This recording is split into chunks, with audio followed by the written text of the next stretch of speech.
সাহাবীদেরকে ডাক দিয়ে বলেন, ভাই আমি রাসূল আরবি সাল্লাল্লাহু আলাইহি ওয়াসাল্লামের সাথে এক সময় সফরে সঙ্গী ছিলাম। রাসূল আরবি সাল্লাল্লাহু আলাইহি ওয়াসাল্লামের সফর সঙ্গী ছিলাম, তার সাথে ছিলাম। রাসূল আরবি সাল্লাল্লাহু আলাইহি ওয়াসাল্লাম সহ আমরা চললাম। যাইতে যাইতে এমন একটা জায়গায় উপনীত হলাম যেখানে দেখা গেল দুটি পুরাতন কবর, এবং সেখানে যাওয়ার পরে রাসূল আরবি সাল্লাল্লাহু আলাইহি ওয়াসাল্লাম খচ্চরের পিঠে আরোহণ করা অবস্থায় ছিল। এই খচ্চরটা হলো কি গাধার চাইতে একটু ছোট একটা প্রাণী। এই খচ্চরের পিঠে কি আল্লাহ রাসূল উপবিষ্ট ছিলেন। কবর দুইটার নিকটে যাওয়ার সাথে সাথে খচ্চরটা লাফালাফি করা শুরু করে দিল।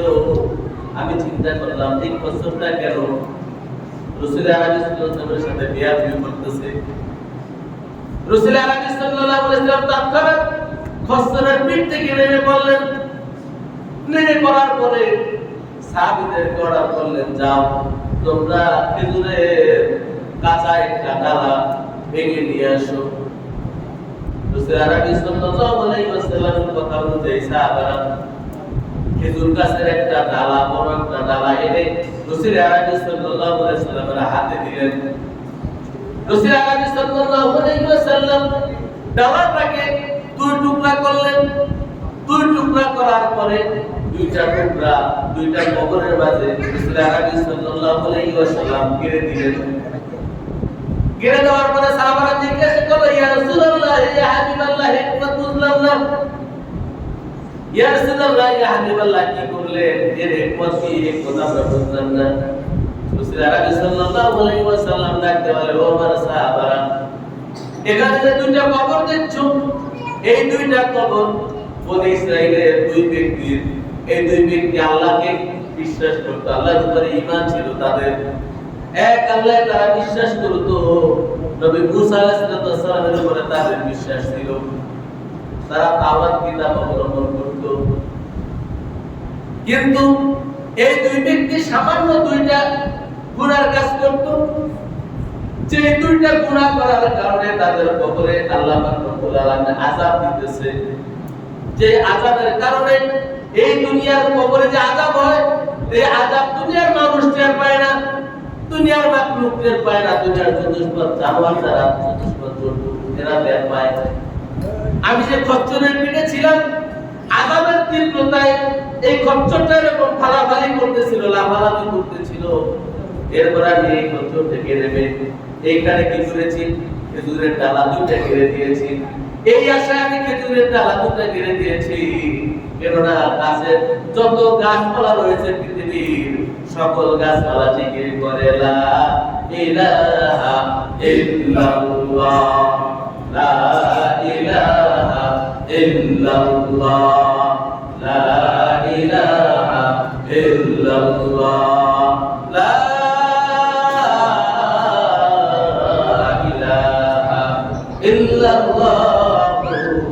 মুহাম্মাদুর রাসূলুল্লাহ সাল্লাল্লাহু আলাইহি ওয়াসাল্লাম।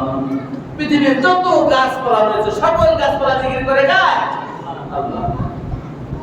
এখানে আমি খেজুরের ডালা দুটো এই জন্য কেটে দিয়েছি, এই ডালা দুটো যতক্ষণ আল্লাহ রাব্বুল আলামিনের জিকির করবে ততক্ষণ পর্যন্ত আল্লাহ পাক রব্বুল আলামিন এই কবরবাসীর কবর আযাব মাফ করে দিবেন। এই আশায় আমি খেজুর ডালা কেটে দিয়েছি।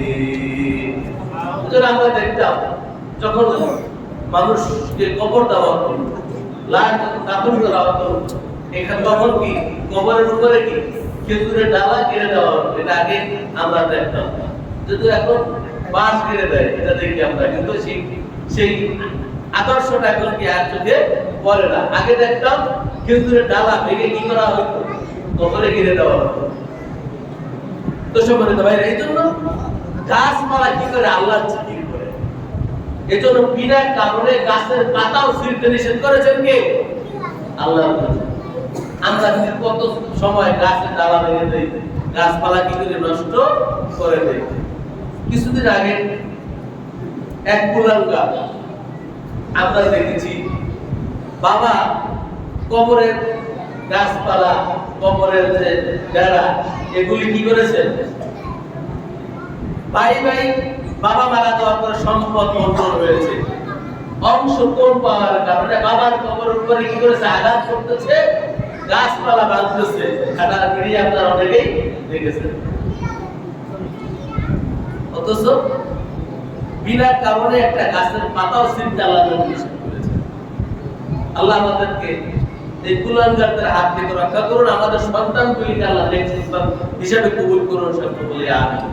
এরকম বিপদের সম্মুখীন মারা যাওয়ার পরেও যেন আমাদের হতে না হয়। সম্মানিত ভাইরা, তাহলে বলতেছিলাম রাসূলুল্লাহ সাল্লাল্লাহু আলাইহি ওয়াসাল্লাম হাদিসুল আশারি রাসূলুল্লাহ সাল্লাল্লাহু আলাইহি ওয়াসাল্লাম আশারি রাদিয়াল্লাহু তাআলা আনহু রাসূলুল্লাহ সাল্লাল্লাহু আলাইহি ওয়াসাল্লামের ঘটনা বলতে গিয়ে বলেন যে আমি রাসূলুল্লাহ সাল্লাল্লাহু আলাইহি ওয়াসাল্লামকে জিজ্ঞাসা করা হলো কোন গুনাহের কারণে তাদের কবরে কি আযাব হচ্ছে। রাসূলুল্লাহ সাল্লাল্লাহু আলাইহি ওয়াসাল্লাম বলেন এই দুই ব্যক্তির কবরে আযাব হচ্ছে। এর মধ্যে এক ব্যক্তি হচ্ছে পেশাব পায়খানা থেকে নিজেকে সতর্ক রাখতো না, পেশাব করতো, নিজেকে ভালোভাবে কি পরিষ্কার পরিচ্ছন্ন হতো না, পেশাব মনে চাইছে, এরকম গরু ছাগল আছে না, পেশাব আসছে সেন্টার টান দিয়ে রাস্তার পাশে দাঁড়াই আসেনি আছে। অথচ এই পেশাব থেকে পবিত্র অর্জন করা না করার কারণে কবরে কি আযাব হচ্ছে। নেক আমল করছে, ইমানদার, ভালো আমল করছে, কিন্তু সামান্য পেশাব থেকে নিজেকে সতর্ক করে নাই, তার কবরে আযাব হচ্ছে। এজন্য পেশাব পায়খানা থেকে আমাদেরকে সতর্কতা অবলম্বন করতে হবে।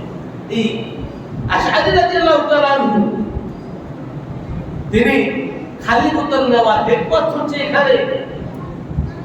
তিনি এই ঘটনা শোনার পরে আহারে আমি পেশাব থেকে সতর্কতা অবলম্বন করি কিনা তিনি চিন্তা করতে লাগলেন। তিনি বলছেন আমি যদি পেশাব করি হয়তো কখনো সিট আমার শরীরে আসতে পারে। এজন্য তিনি তখন থেকে ওই দিন থেকে খালি বোতল সাথে নিতেন, বোতলে পেশাব করে সেটাকে কি আবার ধুয়ে আবার সাথে রাখতেন, যাতে করে সতর্কতা অবলম্বন করা যায় এবং সাথে পানি রাখতেন, এই জন্য যাতে করে ধুয়ে ভালোভাবে পরিষ্কার পরিচ্ছন্ন থাকা যায়। কিন্তু আমাদের সমাজে অনেক শিক্ষিত লোক রয়েছে, যারা পেশাব করে তাই নেই বাড়ি দিয়ে সেইটা কান দিয়ে আটকে যায়, পানি লওয়া ফিকির তাদের থাকে না, এরা শিক্ষিত না। আসলে কোরআন এবং হাদিসের দৃষ্টিতে এরা শিক্ষিত, তারা হচ্ছে যদিও কিতাবের বইয়ের জ্ঞানে তারা শিক্ষিত, কিন্তু ইসলামের শিক্ষায় তারা শিক্ষিত নয়। আবু জাহেলের বিদ্যা জ্ঞান কি কম ছিল না, সে ছিল কি আবুল হেকাম বুদ্ধির বিদ্যা, কিন্তু ইসলামিক জ্ঞান না থাকার কারণে আল্লাহ রাসূল বলেছেন ওই কিসের আবুল হেকাম, ও আবু জাহেল মূর্খের বিদ্যা। আমরা আবু জাহেলের নাম আবু জাহেল জানি, আসলে আবু জাহেলের নাম কি আবু জাহেল ছিল না, আবুল হেকাম ছিল, বুদ্ধির বাপ ছিল সে, কিন্তু ইসলামিক জ্ঞান না থাকার কারণে আবু জাহেল হয়ে গেল। তো ঠিক তদ্রূপ আমরা কিতাবের জ্ঞান যদি অর্জন করি, ইসলামের জ্ঞান না থাকলে আসলে কি সেই জ্ঞানই নয়। সম্মানিত ভাইদের জন্য পেশাব থেকে আমাদেরকে সতর্ক অবলম্বন করতে হবে। আরেক ব্যক্তি কবরে আযাব হচ্ছে এই কারণে সে কি করত, নুম্মান, সে একজনের কথা আরেকজনের কানে লাগাইত। কি বাচ্চা কাজ করত, বলছে একটা আর একটু বাড়াইয়ে দিয়ে লাগাই দিত দুজনের সাথে। এটা আমাদের সমাজে আছে না ভাই? আছে। এই ফিতনা আমাদের সমাজে আছে। এই ফিতনাও কি আমাদের দূর করা দরকার, এটা আমরা করব না। আল্লাহ রাসূল বলেছেন কোন ব্যক্তি যদি অন্যায় করে, দোষ করে, ওই ব্যক্তির দোষ যদি কেউ ঢেকে রাখে, মান সাতারাল মুসলিমুনা সাতারাল্লাহু ফিদ দুনিয়া ওয়াল আখিরাহ, যদি কোনো ব্যক্তি কোনো ভাইয়ের একটা দোষ ঢেকে রাখে, আল্লাহ পাক রব্বুল আলামিন দুনিয়া ও আখিরাতে তার বড় দোষ আল্লাহ কি করবেন, ঢেকে রাখবেন। আর আমরা দোষ আর কোনো একটু হইলে ওইটারে আরো কি বড় কইরা প্রচার করি, কিন্তু একবারও চিন্তা করি না আমি তো আরেকবার দোষ প্রচার করি, আমার দোষ নাই, আমার দোষটাকে আল্লাহ কিয়ামতের ময়দানে ধরবে না, ওই দিনই আমি ছাড়া পাবো কেন, ওই দিন আমি মুক্তি পাবো কেমনে, এই ফিকির আমাদের ভিতরে নাই। সম্মানিত ভাইরা, তাহলে দুই ব্যক্তির কবরে আযাব হচ্ছে, এক ব্যক্তির পেশাব পায়খানা থেকে কি সতর্কতা অবলম্বন করতো না, পেশাব থেকে নিজেকে সতর্ক রাখতো। এজন্য পেশাব যেখানে করবো ওখান থেকে পানিটা উপরের দিকে যায় না নিচের দিকে যায়, বা ওদিকে প্রচন্ড বাতাস আছে কিনা, পেশাব কোন কোন জায়গায় করা যাবে না সেটা কি রাসূলুল্লাহ বলে দিয়েছেন না? মানুষ চলাচলের রাস্তায়, ছায়াদার ফলদার গাছের নিচে, ওযু গোসলের স্থানে, গর্তের ভিতরে, গোরস্থানে, বিনা ওজরে পানিতে, এরপরে কি কিবলার দিকে মুখ করিয়া, কিবলার দিকে পিছন দিয়া, চন্দ্র সূর্যের দিকে মুখ করিয়া, প্রবল বাতাসের দিকে মুখ করিয়া, এই বিষয়গুলি খেয়াল করে কি এই বিষয় পায়খানা আমাদের করা দরকার আছে না নাই? আছে, কিন্তু আমাদের এই খেয়াল কয়জনে করি আমরা ভাইজান? কয়জনে করি? অনেক জ্ঞান অর্জন করেছি, কিন্তু এই বিষয়গুলি কি আমরা পরেও দেখি না। তাহলে এই বিষয় পায়খানা থেকে আমাদের সতর্ক থাকা দরকার আছে না নাই? আছে। আর আমরা শ্রবণ ফিরি করবো না, গীবত শিকায়াত থেকে নিজেকে হেফাজত করবো যদি আমরা জাহান্নাম থেকে বাঁচতে চাই। সম্মানিত ভাইরা, তারা সাহাবী প্রশ্ন করে, ইয়া রাসূলুল্লাহ, ইয়া হাবিবাল্লাহ, আমি গুনাহ করেছি। সাহাবী আল্লাহর রাসূলের কাছে এসে বলছে কি, ইয়া রাসূলুল্লাহ, আমি গুনাহ করেছি। আল্লাহ রাসূল বলছে, তুমি কি হাল্লা কামিনা সালাতে যুহর, তুমি কি আমাদের সাথে জোহরের নামাজ আদায় করো না? সাহাবী বলছে না। তখন আল্লাহ রাসূল বলছে, এই তুমি যে নামাজ আদায় করেছো, আল্লাহ পাক রব্বুল আলামিন তুমি তওবা করো, এই গুনাহ থেকে নিজেকে হেফাজত করো, আর তুমি যে আমল করেছো আমলের কারণে আল্লাহ তোমাকে কি maaf করে দিবেন। তাহলে আল্লাহ রাসূলকে বলছে কি, আমি গুনাহ করেছি। আল্লাহ রাসূলকে জিজ্ঞেস করে, তুমি কি গুনাহ করছো?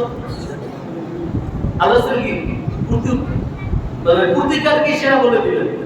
অথচ আমাদের কেউ যদি বলে আমি একটা অন্যায় করছি, আমরা কি করছি, কি অন্যায় করছো, কি মনোযোগ দিয়ে তার কি জিজ্ঞাসা করে কোথায় কোথায় তার থেকে বের করি, বের করার পর ওটা আবার কি করি, প্রসার করি। এটার নাম হচ্ছে কি চকল করি। এটা থেকে আমরা হেফাজত করব। আমরা কোনো ব্যক্তি অন্যায় করলে, আমি নিজে অন্যায় করেছি কার সাথে? আল্লাহর সাথে। আমি তওবা করে ফিরে আসবো, দান সদকা করব, বেশি নেক আমল করব, দুই রাকাত সালাত আদায় করে আল্লাহর কাছে তওবা করব, maaf করে দিবেন কি আল্লাহ। কিন্তু এই গুনার কথা আরেকজনকে শেয়ার করলে কি হবে? সে সাক্ষী হয়ে যাবে কিয়ামতের ময়দানে, সে কি সাক্ষী হয়ে যাবে।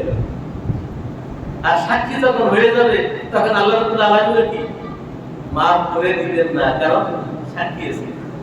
কোন ব্যক্তি যদি কোন ব্যক্তির হক আদায় করে, আল্লাহ সব করে maaf করবেন, আর কোন হক আদায় করে কোন maaf করবেন?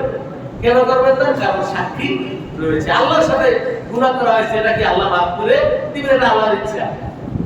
কিন্তু কোন বান্দার সাথে যখন করা হয়, তখন সাক্ষী থাকে, তখন আল্লাহ সেটা maaf করেন।